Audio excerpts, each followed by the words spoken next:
Chapter है हमारा श्रम विभाजन और जातीय प्रथा। इसके लेखक कौन है? डॉक्टर भीमराव अम्बेडकर। देखो ध्यान से, पहला पॉइंट बोल रहा है कि बाबा साहेब भीमराव अम्बेडकर का जन्म 14 अप्रैल 1891 ईस्वी में महू मध्य प्रदेश में एक दलित परिवार में हुआ था। ध्यान से मेरी बात सुनो, इनका जन्म कब हुआ था? 14 अप्रैल 1891। कहाँ पर हुआ था? राज्य कौन सा है? मध्य प्रदेश में। और जगह का नाम है महू, ठीक है ना। इनका जन्म दलित परिवार में होता है। कैसा परिवार होता है? दलित परिवार में। पहला पॉइंट समझ आएगा। दूसरा पॉइंट कर रहा है कि प्राथमिक शिक्षा के बाद बड़ौदा नरेश के प्रोत्साहन पर उच्चतर शिक्षा के लिए न्यूयॉर्क अमेरिका, फिर वहां से लंदन चले गए। देखो ध्यान से, ये जो थे ना, ये दलित परिवार से थे और इनको पढ़ने के उस समय ना आजादी नहीं थी। मतलब इनके घर से नहीं, मतलब जो हमारा समाज था ना, ये समाज हमारा पढ़ने को इनको अधिकार नहीं देता था। बोलता था कि तुम क्षुद्र हो, तुम छोटी जाति से होना, तो तुम भाई मतलब तुम्हारे लिए एजुकेशन ना है, ठीक है ना। तो लोग इनको मतलब बहुत धिकारते थे समाज। तो ये जो बड़ौदा नरेश थे ना, देखो बड़ौदा नरेश का नाम नहीं दिया गया है, लेकिन बड़ौदा नरेश एक राजा है, ठीक है ना, बड़ौदा के। उन्होंने बोले ना कि भीमराव अम्बेडकर कि तुम पढ़ने लिखने में ठीक हो तो तुम कहाँ चले जाओ? न्यूयॉर्क चले जाओ। न्यूयॉर्क किस देश में है? अमेरिका में। बबी, न्यूयॉर्क कौन देश में है? अमेरिका में, ठीक है। तो अमेरिका में न्यूयॉर्क में गए थे पढ़ने के लिए। देखो ध्यान से, जब वहां से पढ़ाई कर लिए तो फिर कहाँ चले गए? लंदन चले गए। कहाँ चले गए? लंदन। अगर बात तुमसे बोले तो देखो ध्यान से, ये जो थे ना भीमराव अम्बेडकर, ये दूसरे देशों में कुछ समय तक क्या किए थे? वकालत किए थे। क्या किए थे? वकालत। हाँ, वकालत। अगला पॉइंट करा है कि उन्होंने अछूती स्त्रियों और मजदूरों की मानवीय अधिकार और सम्मान दिलाने के लिए आर्थिक संघर्ष किया था। देखिए, ये जो भीमराव अम्बेडकर थे ना, ये किस जाति, ये किस वर्ग से आते थे? दलित वर्ग से आते थे। ये किस वर्ग से आते थे? दलित वर्ग से। और इन्होंने ना बहुत सारा, मतलब कि ये दलित वर्ग के महिलाओं और पुरुषों के लिए ना बहुत किया, बहुत संघर्ष किए। इनको बहुत कठिनाई हुआ था बीच रास्ता में, लेकिन कोई दिक्कत ना, संभलते चले गए। अगला पॉइंट कर रहा है कि भीमराव उनके चिंतन व रचनात्मकता के मुख्यतः 3 प्रेरक व्यक्ति थे। देखो, बुद्ध, कबीर और ज्योतिबा फुले। ये प्रश्न पूछता है कि भीमराव अम्बेडकर के चिंतन के प्रमुख व्यक्ति कौन थे? 3 थे। Option number A Buddha, B Jyotiba Phule, C Kabir, D इनमें से सभी। तो क्या मारोगे? इनमें से सभी। ऐसे ही क्वेश्चन देता है, ठीक है ना। ऑप्शन नंबर डी में सभी। ये तीनों इनके चिंतन थे। किनके? भीमराव अम्बेडकर के। कौन कौन थे भाई साहब? ज्योतिबा फुले, कबीर और एक क्या बोल रहे आप सर? ज्योतिबा फुले, भी थी कबीर और एक बुद्ध, ठीक है ना। अगला पॉइंट कर रहा है कि भीमराव अम्बेडकर भारत के संविधान निर्माता में उनको महत्व भूमिका और एक निष्ठ समर्पण के कारण ही हम आज उन्हें भारतीय संविधान का निर्माता कहकर श्रद्धांजलि देते हैं। अच्छा, भारतीय संविधान का निर्माता किसे कहते हैं? Option number A Bhimrao Ambedkar, B Mahatma Gandhi, C doctor Rajendra Prasad, D Lal Krishna Advani. Bhimrao Ambedkar, ठीक है ना। ध्यान से सुनो क्वेश्चन, क्या हम बोले उसके बाद जवाब दिया करो। भारतीय संविधान का निर्माता किनको कहते हैं? भीमराव अम्बेडकर को, ठीक है ना। देखो, हम तुमको बताए थे कि इनका जन्म कब हुआ था? मृत्यु मृत्यु दिसंबर, दिल्ली में हुआ था, ठीक है ना। देखो, इनके ये कुछ लिखे थे, ठीक है ना। ये क्या किए थे? ये कुछ लिखे थे। क्या लिखे थे? रचनाएं लिखे थे। तो रचनाएं का नाम लिखिए। द कास्ट्स इन इंडिया, इनकी खुद इन्होंने लिखा था, ठीक है ना। The caste in India their मैगनीज, इनकी रचना है। दूसरा, जेनेसिस एंड डेवलपमेंट, ठीक है। तीसरा, द अनटचेबल्स। चौथा, हु आर क्षुद्राज। पांचवा, हु आर दे। छठवा, बुद्धिज्म एंड कम्युनिज्म। सातवां, बुद्धा एंड हिज धर्म। आठवां, क्या लिखिए जी? आठवां तुम? लिखे हैं। हाँ,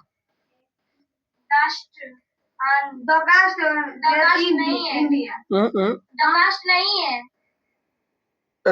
थाटक एंड लिग्निट्स स्टेसस। बुक दो, काली गलती लिख दियो तुम। 9 number, the rise and fall of the women. कर रहा है जी।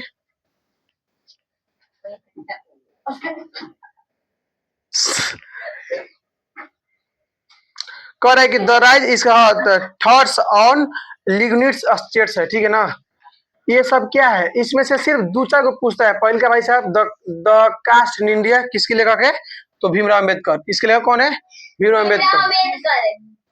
उसके बाद हु आर क्षुद्राज, ये किसका है, तो भीमराव अम्बेडकर का। अगला पॉइंट सुनो, बोर्ड आएगी भारत सरकार के कल्याण मंत्रालय से बाबा साहेब अम्बेडकर संपूर्ण मंडमय से 21 खंडों में प्रकाशित हुई थी। ये प्रश्न पूछता है कितने खंडों में प्रकाशित हुई थी, 21।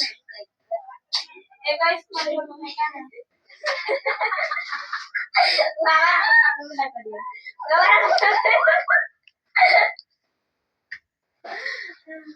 रोहित सर अब क्यों अगला पॉइंट, एक ही कर दे पढ़ाई है आगे बढ़े।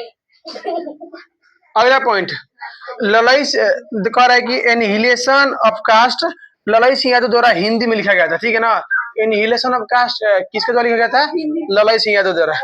उसके बाद जाति पाति तुड़क मंडल लाहौर में हुआ था। सुनो ध्यान से, जाति पाति तुड़क जैसे सब लोग मिल के ना, ए बबी सुनो ध्यान से, सभी लोग मिल के लाहौर में कब 1936 में इकट्ठा हुए, और एक मतलब की कमिटी, मतलब इकट्ठा हुए समूह में बोले ना कि यहाँ पर हम लोग ना जाति पाति तुड़क मंडल का हम लोग विरोध करेंगे। तो वहां पर इनका मतलब कि ये जो थे ना, ये बुक लिखे थे।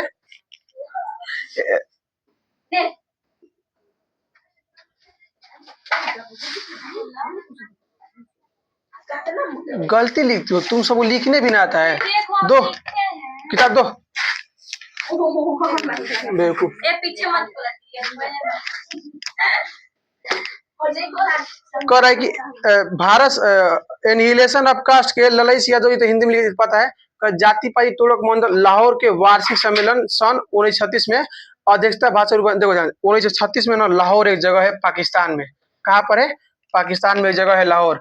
और वहां पर ना लोग मिल के एक अथी किए थे, समूह बनाए थे कि मैं जाति पाति तुड़क मंडल का हम लोग विरोध करेंगे। लेकिन वहां पर विरोध हुआ नहीं था। तो बाद में हम तुमको एक लास्ट में पॉइंट लिखवाया, तुम लास्ट पॉइंट लिखवे ना की हो। लास्ट में तुम कहाँ लिखी हो तुम, यहाँ पर पीछे बेवकूफ लड़की कहाँ नहीं उधर। हाँ, एनिहिलेशन ऑफ कास्ट बाबा साहब ने इसे स्वतंत्र, हाँ। तो ये जो देखो एनिहिलेशन ऑफ कास्ट जो लिखा था ना बुक, इन्होंने क्या किया था ना, मतलब कि 1936 में लाहौर में एक क्या हुआ था, मीटिंग हुआ था। वहां पर ना इस बुक के बारे में चर्चा होता है, एनिहिलेशन ऑफ कास्ट। लेकिन क्या हुआ था, वहां पर लोग विरोध कर दिए, बोले कि नहीं इससे क्या होगा, स्वतंत्रता जग जाएगा। और तुम जिस वर्ग को दबाए हुए हो बहुत साल से, और उस वर्ग को आजादी मिलेगा तो कैसा करेगा। और एक बात सुनो ध्यान से, बताओ तो एनिहिलेशन ऑफ कास्ट बाबा साहब ने स्वतंत्र पुस्तिका के रूप में लिखा था बाद में, ठीक है ना। देखो ध्यान से, हम तुमसे बोले हैं ये जो हमारा भीमराव अम्बेडकर थे, दलित वर्ग के महिलाओं के लिए बहुत कुछ किए हैं। देखो तुम वो कहानी सुन, एक कर था मूला का था, मूला कर था। देखो ये मूला कर जो है ना, ये स्त्रियों के लिए था। जो उस समय जो लोग थे ना, जो अपने आप को समझते थे कि हम मतलब ये हाई पावर में है, वो कहते थे ना जो दलित वर्ग की महिलाएं है ना, उन पे मूला कर लगेगा। अच्छा तुमको मन में आएगा कि मूला कर क्या है, तो मूला कर एक कहती है टैक्स है। जो दलित महिला रहेगी वह अपना जो है ना स्थान वो नहीं धकेगी, समझ रहा है। अगर वो अपना स्थान धकना चाहती है तो भाई साहब उसको मूला कर देना होगा, ठीक है ना। तो ये सब महिलाओं के साथ हुआ है। एक फिल्म इस पे बना हुआ है, तुम देख लेना ध्यान से। ये साउथ मूवी हम रील कहीं देख रहे थे स्क्रॉल करके, तो वहां पर आ गया था इस पे, ये जो मूला कर है ना, इस पे फिल्म बना हुआ है, देख लेना। महिलाओं को ना, जो दलित महिला थे ना, उसको आजादी नहीं था कपड़ा ऊपर पहनने के लिए। अगर तुम ऊपर कपड़ा पहनना चाहती हो तो भाई साहब तुमको टैक्स देना होगा। तो एक महिला थी, उसका नाम हम भूल गए। महिला क्या की थी ना, जो अपना स्थान है ना काट के दे दी थी। उसी समय सब भड़क गया था, राजा बंद कर दे इसको। ये सब हमारे समाज में था पहले। ये दक्षिण भारत में था, कहा था दक्षिण भारत में। यहाँ पर मतलब जो देखो सुनो, जिसको मौका जब भी मिला ना, तुमको लूटा है। किसी को मौके मत दो, चाहे घर वाला हो चाहे बाहर वाला हो, मौका किसी को नहीं देना है, ठीक। मतलब आज के डेट में जिसको मौका मिलेगा पाका लूटेगा। लुटेरा से बच के रहना है। लुटेरा हर जगह बैठा है, घर में भी हो सकता है, बाहर भी हो सकता है, जहाँ मन था हो सकता है। और एक बात, चलो मिलते हैं कल, ठीक।